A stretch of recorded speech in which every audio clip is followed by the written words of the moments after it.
जय हिंद साथियों। तो आज देख रहे हैं आप एयरफोर्स का एपिसोड नंबर 4। आप देख रहे हैं धीरेन्द्र सिंह का NCERT फिजिक्स चैनल। हमारे उत्साह के लिए लाइक शेयर और सब्सक्राइब करिए, जिससे और भी अच्छा वीडियो आपको मिलता रहे। तो जुड़े रहिए हमारे साथ एक नई जानकारी के साथ। तो आपको सबसे पहले हम जानकारी देना चाहेंगे कि एयरफोर्स में जो फिजिकल कंडीशन होती है रिटन के बाद, तो रिटन के बाद जो फिजिकल की कंडीशन है उसमें 1.6 किलोमीटर की जो दौड़ है वो 6.5 मिनट में होगी और 10 पुश अप होंगे, 10 सिट अप होंगे और 20 स्क्वाट्स होंगे। तो रिटन एग्ज़ाम के बाद ये आपका फिजिकल होता है, इसके बाद मेडिकल होता है। तो आपको नई जानकारी के साथ एक हम बताते हैं कि आविष्कार और आविष्कार क्या है, उसके याद करने का तरीका एक बेहतरीन ट्रिक के साथ आपको अवगत कराते हैं। तो देखते हैं कि चुंबक विद्युत देखि प्रसंगा, फैराडे मन उदित तरंगा, धारा उद्गम फिर मन मोहे, मान नेगेटिव फ्लक्स के होवे, जय जगदीश सबहि को साजी, वायरलेस अब हस्त विराजी, अलेक्जेंडर फ्लेमिंग आए, पेंसिलीन से सब घाव भर आए, अनुवांशिकी का यह दान, कर लो मेंडल का सम्मान, डॉक्टर रांजन सुनहु प्रसंगा, यक्ष किरण की उज्ज्वल गंगा, मैक्स प्लांक के सुंदर वचना, क्वांटम अंक उन्हीं की रचना। तो इस तरह से आप ट्रिक के साथ इसको याद कर सकते हैं, जिसमें आविष्कार और आविष्कारक आपको मिलेंगे। तो अब देखते हैं कि इसमें जो क्वेश्चन नंबर 1 है तो किस तरह से सॉल्व किया जाएगा। तो क्वेश्चन नंबर 1 में है कि दो चालक हैं आपके ए और बी, उनकी त्रिज्याएं दी हैं 1 मिलीमीटर और 2 मिलीमीटर। दोनों चालकों को 5 सेंटीमीटर की दूरी पर रखा गया है। गोलों पर एक समान रूप से आवेश वितरित है और ख़ास बात यह है कि एक चालक तार से जोड़ देते हैं ए और बी को। तो वैद्युत क्षेत्र की तीव्रताओं का अनुपात ज्ञात करना है। ऐसी स्थिति में हम जानते हैं कि जब चालक तार से दोनों गोलों को जोड़ देंगे तो ऐसी कंडीशन में विभव का मान बराबर हो जाएगा। और जब विभव का मान बराबर हो जाएगा अर्थात VA बराबर हो जाएगा VB के। जब विभव के मान आपके बराबर हो जाएंगे तो विभव के फार्मूला दोनों पर रख करके आप QA/QB का मान निकालेंगे तो आपको निकलेगा RA/RB। ये आपकी वैल्यू निकल आएगी। इस प्रकार से आपको निकालना है तीव्रताओं का अनुपात, तो सूत्र लगाएंगे EA/EB। अब तीव्रता का सूत्र आप रखेंगे तो तीव्रता के सूत्र में 1/4πε0 Q/r² होता है, तो RB/RA का होल स्क्वायर हो जाएगा। लेकिन जो आवेश है तो आवेश में आपका रहेगा QA/QB और ये RA/RB यहाँ पर रखेंगे तो एक कैंसिल हो जाएगा। तो EA/EB की जो वैल्यू आएगी वो RB/RA आएगी और यहाँ पर 2 RB का मान है, 1 RA का मान है, तो अनुपात हो जाएगा आपका 2:1।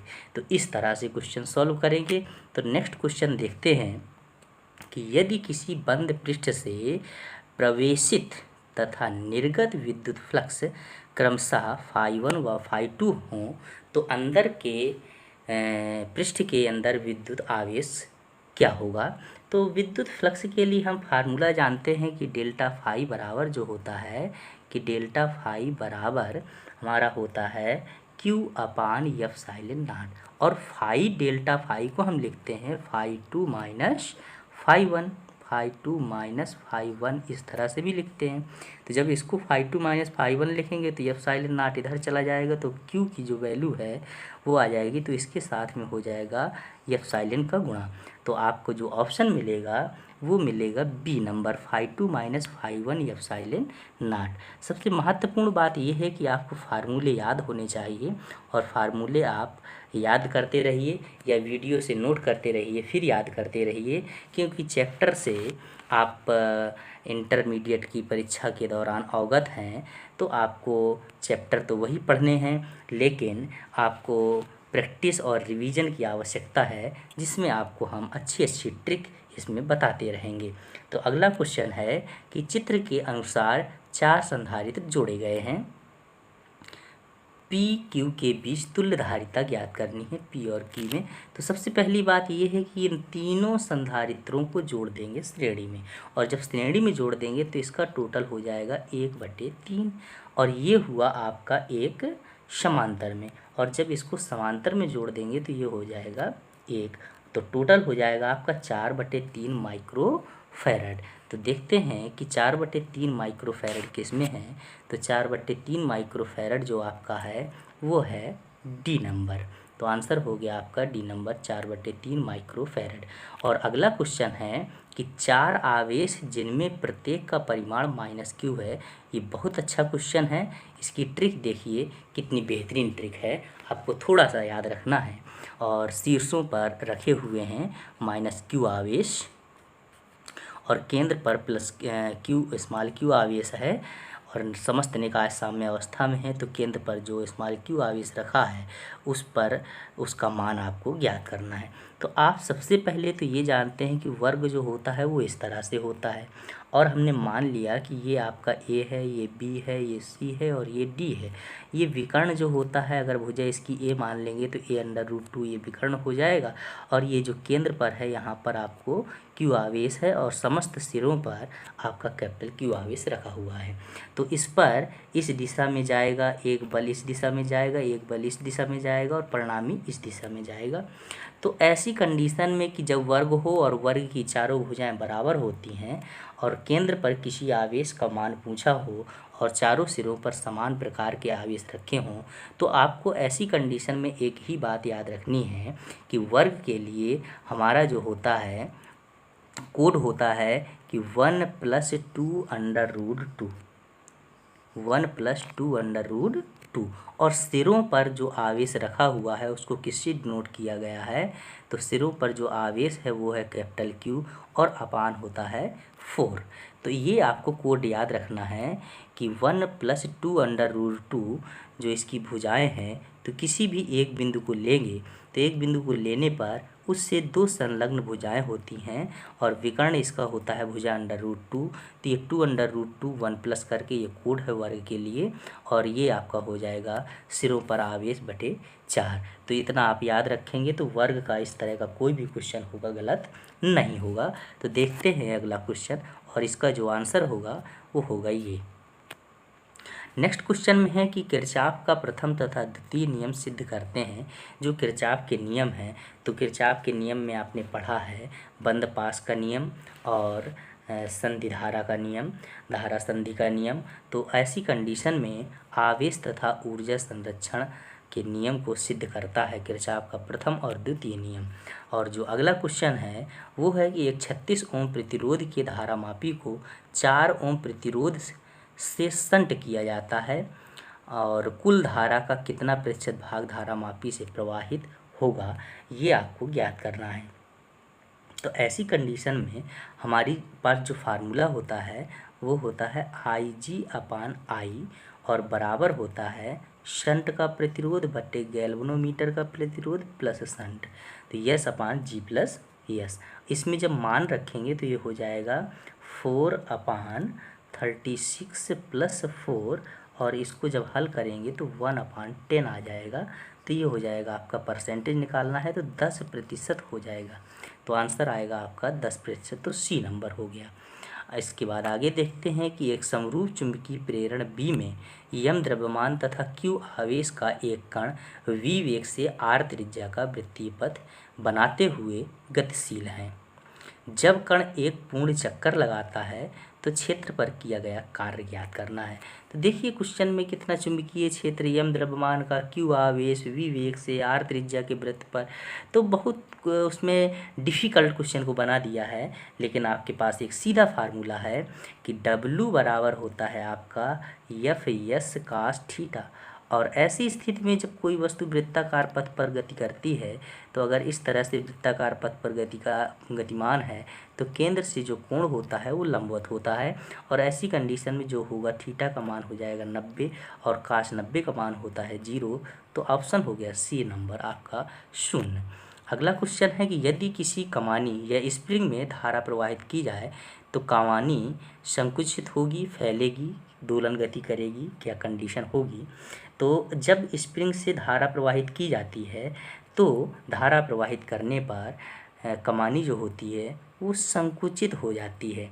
अगला क्वेश्चन है कि 8.4 मिली हेनरी स्वप्रेरकत्व, जो यल का मान है वो स्वप्रेरकत्व एवं 6 ओम प्रतिरोध वाली एक कुंडली है, 12 वोल्ट की बैटरी से जोड़ा जाता है और प्रवाहित धारा 1 एम्पियर है। तो वह समय इसमें ज्ञात करना है। तो इसमें बात यह है कि सबसे पहले हम अधिकतम धारा की गणना करेंगे और अधिकतम धारा की गणना करेंगे तो आई बराबर होता है V/R। तो ये हो जाएगा V/R अर्थात 12/6 बराबर अधिकतम धारा की जो वैल्यू आ गई वो आ गई 6 एम्पियर। अब बात यह है कि धारा जो है वो 12/6 2 एम्पियर। तो धारा का मान कितना आया 2 एम्पियर। अधिकतम धारा का मान 12 वोल्ट, ये 6 ओम प्रतिरोध है तो अधिकतम धारा का मान 2 वोल्ट आ गया।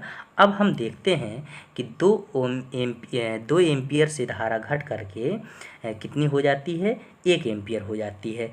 तो इस अवधि में जो समय लगेगा उसके लिए हम फार्मूला यूज करेंगे कि T बराबर 0.693 और गुणे L/R। अब यल का मान दिया है, आर का मान दिया है, जब ये रख करके आप हल करेंगे तो आपका जो आंसर आएगा वो आएगा 1 मिली सेकेंड। अगला क्वेश्चन देखते हैं कि एक परिपथ में यल, सी एवं आर आवृत्ति एफ के प्रत्यावर्ती वोल्टेज स्रोत के साथ श्रेणी क्रम में जुड़े हैं। धारा वोल्टेज से 45 अंश अग्रगामी है तो सी का मान ज्ञात करना है, अर्थात जो आपका सी जो है तो संधारित्र उसका मान ज्ञात करना है। तो ऐसी स्थिति में आपने अगर वोल्टेज अग्रगामी 45 अंश है तो ऐसी स्थिति में आपने एक फार्मूला पढ़ा है और हम आपको फार्मूले से अवगत कराते हैं कि tan थीटा बराबर होता है X C minus X L upon R. और यक्स सी की जो वैल्यू होती है वो होती है 1/2π/f(c) और यक्स यल की जो वैल्यू होती है वो होती है 2π/f(l)। अब यल का मान आपको नहीं दिया है, सी का मान आपको ज्ञात करना है, तो यल और आर के रूप में ही ज्ञात करना है। वैल्यू आपको नहीं दी है, सिर्फ थीटा की जगह आपको रख देना है 45 अंश और tan 45 का मान हो जाएगा 1। यक्स सी के स्थान पर 1/2π/f(c) और यक्स यल के स्थान पर 2π/f(l) रखेंगे और फिर आप सी का मान निकालेंगे तो आपका आएगा ए नंबर 1/2π/f और ब्रैकेट में है 2π/f(l + r। तो अगला क्वेश्चन देखते हैं कि यदि फोटान की ऊर्जा 4 गुनी बढ़ा दी जाए तो संवेग में क्या परिवर्तन होगा। तो आप जानते हैं कि संवेग का एक फार्मूला होता है कि P बराबर h/λ और दूसरा होता है कि E बराबर होता है hc/λ। ये दो फार्मूले हैं, दोनों से जब संबंध निकालेंगे तो E बराबर आ जाएगा PC और इस संबंध से हम कह सकते हैं कि जो गुणक 4 से बढ़ जाएगा। सी नंबर आंसर सही है। अगला क्वेश्चन देखते हैं कि यदि एक एल्युमिनियम है और एक है आपका टी, तो इसमें आपको क्या करना है कि एल और टीई में परमाणु क्रमांक और परमाणु भार दिए हुए हैं और त्रिज्या का आकलन इतने फर्मी किया जाता है। एल के दिया है तो ये मतलब ये हुआ कि R1 का मान दिया है आपको और R2 की जो वैल्यू है वो आपको ज्ञात करना है। यहाँ से आपको परमाणु क्रमांक 13, यहाँ से परमाणु क्रमांक 52 और यहाँ परमाणु भार 27, यहाँ परमाणु भार 125। तो जिसमें के लिए जो फार्मूला होता है वो होता है R1/R2 और बराबर होता है A1/A2 का होल पावर 1/3। अब इसमें सारे मान आपको दिए हुए हैं, ये रखकर जब आप हल करेंगे तो आंसर आएगा 6 फर्मी। तो इसके बाद आगे चलते हैं कि ऊर्जा आवेशित करके Ne22 दिया है परमाणु भार इसका और 2 अल्फा कण एक अज्ञात नाभिक बनाता है। तो वह अज्ञात नाभिक क्या है। तो इसमें जो Ne है इसका जो परमाणु क्रमांक होता है वो होता है 10। ऐसी स्थिति में जब दो अल्फा कण हैं और आप जानते हैं कि एक अल्फा कण किसी तत्व से उत्सर्जित होता है तो परमाणु क्रमांक में 2 और परमाणु भार में 4 की कमी होती है। तो ऐसी स्थिति में जब दो अल्फा कण निकलेंगे तो 4 परमाणु क्रमांक और 8 परमाणु भार में कमी हो जाएगी। तो जब 8 परमाणु भार में कमी होगी तो जो नया तत्व होगा, तो 22 में जब 8 कम हो जाएगा तो बचेगा 14, और जो 2 और 2 4 परमाणु क्रमांक में जब कमी हो जाएगी तो बचेगा 6, और ये परमाणु क्रमांक और परमाणु भार जब होगा तो ये आपका जो तत्व होगा ये कहलाएगा कार्बन। तो आंसर सही हुआ बी नंबर। एक रेडियो सक्रिय पदार्थ की अर्ध आयु 8 वर्ष है। इस पदार्थ की सक्रियता इसकी प्रारंभिक सक्रियता का 1/8 तक घटाने के लिए कितना समय लगेगा। तो इसमें जो सक्रियता ज्ञात करनी है आपको कि कितना समय लगेगा, तो इसके लिए आप सक्रियता घटाने के लिए सूत्र लगाएंगे कि A/A0 और इज इक्वल टू होता है आपका 1/2 की होल पावर, आपका 1/8 तक घटाने में तो होल पावर हो जाएगा t/8, और t/8 हो जाएगा। तो ऐसी कंडीशन में आप जब हल करेंगे इसको तो आपका जो हल करने पर आंसर आएगा वो आएगा t का मान 24। t की जो वैल्यू आएगी वो आएगी 24 वर्ष। तो इस तरह से आप क्वेश्चन को हल करेंगे। तो देखते हैं कि आगे अगला क्वेश्चन क्या है। तो अगले क्वेश्चन पर देखने से पहले हम ये जानते हैं कि संपूर्ण तैयारी के लिए आपको एक शेड्यूल और सूत्रों का जो अध्ययन है वो जारी रखना होगा। इसके बाद हम पाठ का भी अध्ययन लगातार जारी रखेंगे।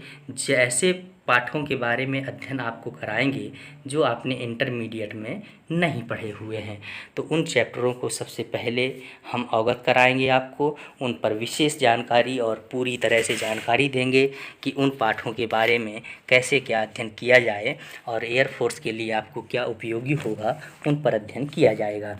तो देखते हैं कि अगला क्वेश्चन क्या है कि एक सदिश ए ऊर्ध्वाधर ऊपर की ओर इंगित है तथा बी उत्तर की ओर, सदिश गुणनफल A×B। तो A×B की जो वैल्यू ज्ञात करेंगे तो उसकी दिशा भी हमको ज्ञात करनी है। तो उसकी दिशा जो होगी तो उत्तर की ओर है B, तो जब क्रॉस करेंगे तो उसकी जो दिशा हो जाएगी वो हो जाएगी आपकी पश्चिम की ओर। जो दिशा होगी वो होगी पश्चिम की ओर। तो अगला क्वेश्चन है कि ताप को निम्न में से किस व्युत्पन्न मात्रक के रूप में प्रदर्शित किया जा सकता है। तो जो ताप है उसको किस रूप में प्रदर्शित किया जा सकता है ये हमको ज्ञात करना है। तो ताप को प्रदर्शित करने के लिए सबसे पहले हम देखते हैं कि ताप एक आधारभूत राशि है, और जब आधारभूत राशि है तो इसका जो आंसर होगा उपरोक्त में से कोई नहीं। और अगला क्वेश्चन है एक तार का व्यास नापने में किए गए स्क्रू गेज के प्रयोग से निम्नलिखित माप आए हैं। तो जो स्क्रू गेज है तो स्क्रू गेज में जो मुख्य स्केल का पाठ्यांक है वो आपको दिया हुआ है, वृत्तीय स्केल का दिया हुआ है, और 1 मिलीमीटर वृत्तीय स्केल के भागों की संख्या 100 है।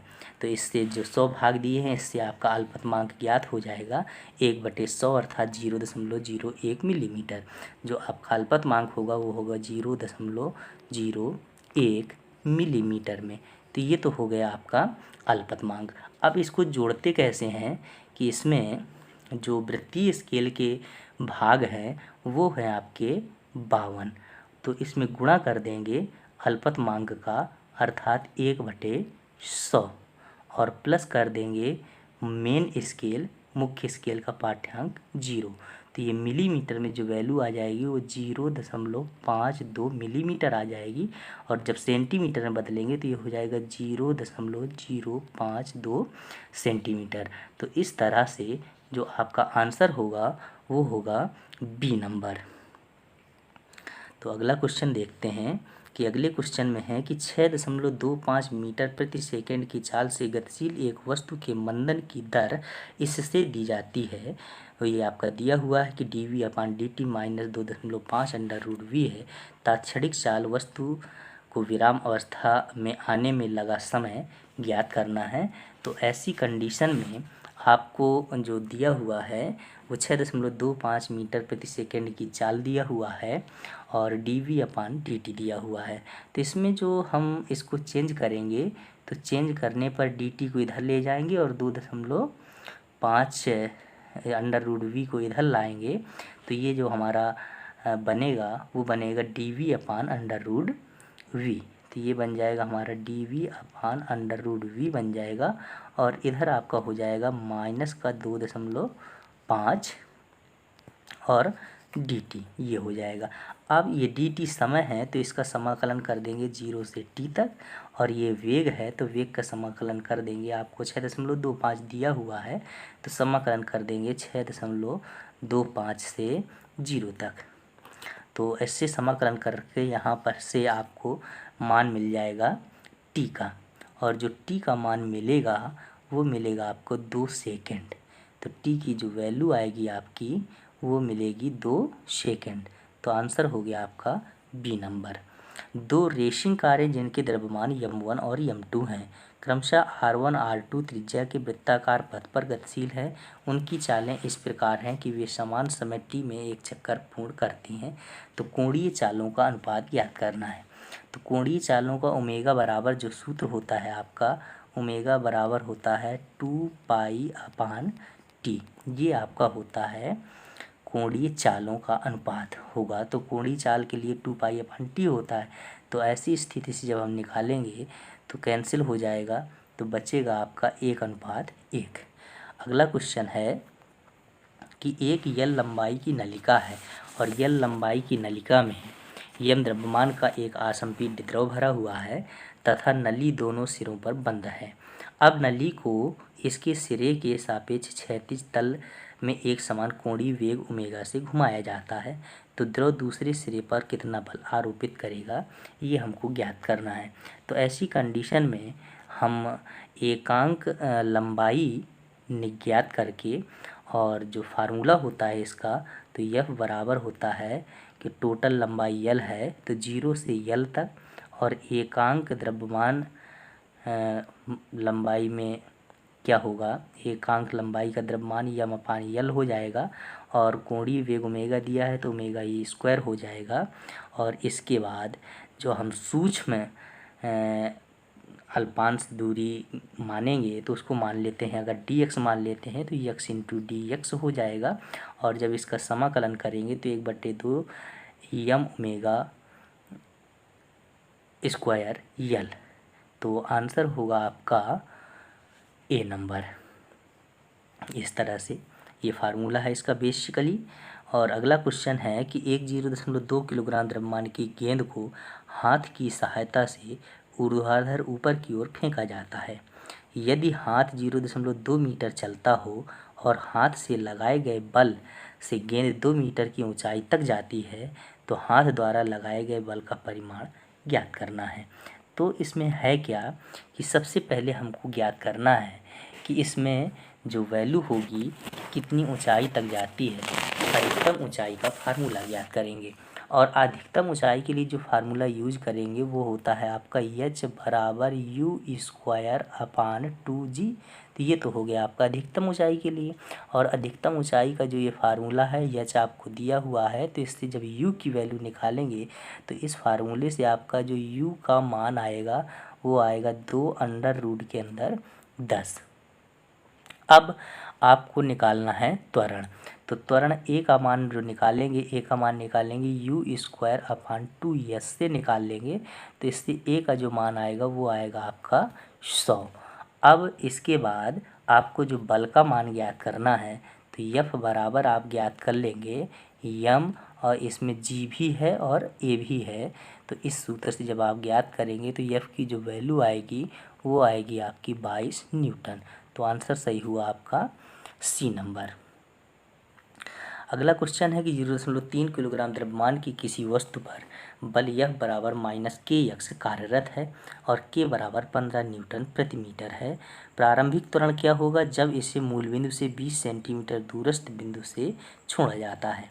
तो इसमें कंडीशन क्या है कि यम का मान दिया है, के का मान भी दिया हुआ है। तो ऐसी कंडीशन में जो हम सूत्र लगाएंगे वो सूत्र लगाएंगे त्वरण बराबर होता है बल बटे द्रव्यमान। लेकिन हमको बल नहीं दिया हुआ है, बल हमको ज्ञात करना है। तो बल ज्ञात करने के लिए हम सूत्र लगा देंगे यफ बराबर के यक्स, और के और यक्स के मान आपको दिए हुए हैं कि 20 सेंटीमीटर दूरस्थ है तो यक्स का मान हो गया, के का मान भी दिया हुआ है। तो ऐसी स्थिति में जो आपको 20 सेंटीमीटर को मीटर में बदल लेंगे तो आपको जो बल का मान मिलेगा वो मिलेगा 3 न्यूटन। अब त्वरण का मान निकालेंगे तो ए बराबर हो जाएगा बल बटे द्रव्यमान, तो 3/0.3 हो जाएगा। तो ये हो जाएगा आपका 10 मीटर प्रति सेकेंड स्क्वायर। तो बी नंबर का ऑप्शन आपका सही है। अगला क्वेश्चन है कि एक घर्षणहीन बेरिंग पर एक घिरनी के चारों ओर एक डोरी को लपेटकर द्रव्यमान यम लटकाया गया है। घिरनी का द्रव्यमान यम और त्रिज्या आर है।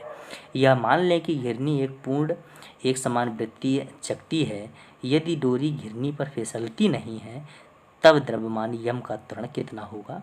तो इसमें घिरनी वाले क्वेश्चन में क्या है कि सबसे पहली बात तो ये है कि घिरनी जब पर कोई चकती फिसलती है और डोरी घिरनी पर फिसलती नहीं है, कंडीशन दिया हुआ है, और पूर्ण चकती है जो घिरनी पर पूरी तरह से घूम रही है, तो ऐसी स्थिति में तनाव बल भी हमारा लगता है और भार नीचे की ओर कार्य करता है। तो यम जी माइनस टी बराबर यम ए, ये फार्मूला होता है। और इस फार्मूले से अगर हम टी का मान निकालेंगे तो ये हमारा जो प्रतिक्रिया बल आर कार्य करता है उसके कारण जो टी की वैल्यू होगी वो यम ए अपान 2 हो जाएगी। तो हमारा जो टी का मान आएगा वो आएगा यम ए अपान 2। अब या हम इसमें फार्मूला प्रयोग करेंगे कि जो टी की वैल्यू है वो यम ए अपान 2 आ गई, यहाँ पर पुट करेंगे टी के स्थान पर यम ए बाई 2, और यम ए बाई 2 जब यहाँ पर रख देंगे तब आपको केवल ए का मान ज्ञात करना है। तो ए का मान जो आपका निकलेगा वो निकलेगा 2g/3, 2g/3 मतलब सी नंबर। तो ए की जो वैल्यू आएगी वो 2g/3 आएगी। इसके बाद जो अगला क्वेश्चन है, एक कीड़ा अर्धगोलाकार सतह पर बहुत धीमे ऊपर की ओर रेंगता है। कीड़े एवं सतह के बीच घर्षण गुणांक आपको दिया है 1/3। अब जब घर्षण गुणांक दिया है तो म्यू बराबर होता है tan अल्फा। तो ये आपको सीधा समझ में आ रहा है कि cot अल्फा बराबर हो जाएगा 3। और नेक्स्ट क्वेश्चन जो है कि एक बंदूक से गोली दागी जाती है। यदि बंदूक पीछे की और गति करने हेतु स्वतंत्र हो तब बंदूक की गतिज ऊर्जा कितनी होगी। तो इसमें गतिज ऊर्जा के लिए जो फार्मूला यूज करेंगे वो E बराबर हो जाएगा P²/2m। तो P आपका नियत दाब है, तो ऐसी स्थिति में हम इसको लिख सकते हैं कि E = 1/m, ऐसे लिख सकते हैं। तो मतलब ये हुआ कि भारी वस्तु की गतिज ऊर्जा कम हो गई। चूँकि बंदूक का द्रव्यमान गोली से अधिक होता है अतः इसकी गतिज ऊर्जा गोली से कम होगी। तो ऐसी स्थिति में ये ऑप्शन हो गया आपका ए नंबर सही। तो आप इस तरह से प्रैक्टिस करते रहिए हमारे साथ। विविध सूत्र के हम आपको अच्छे अच्छे सुझाव इस तरह से देते रहेंगे। कमेंट बॉक्स में बताइए जहां आपको जो समस्या हो। इसके बाद हम चैप्टर का भी विस्तृत अध्ययन आपको कराएंगे और विशेष ट्रिक के साथ। धन्यवाद।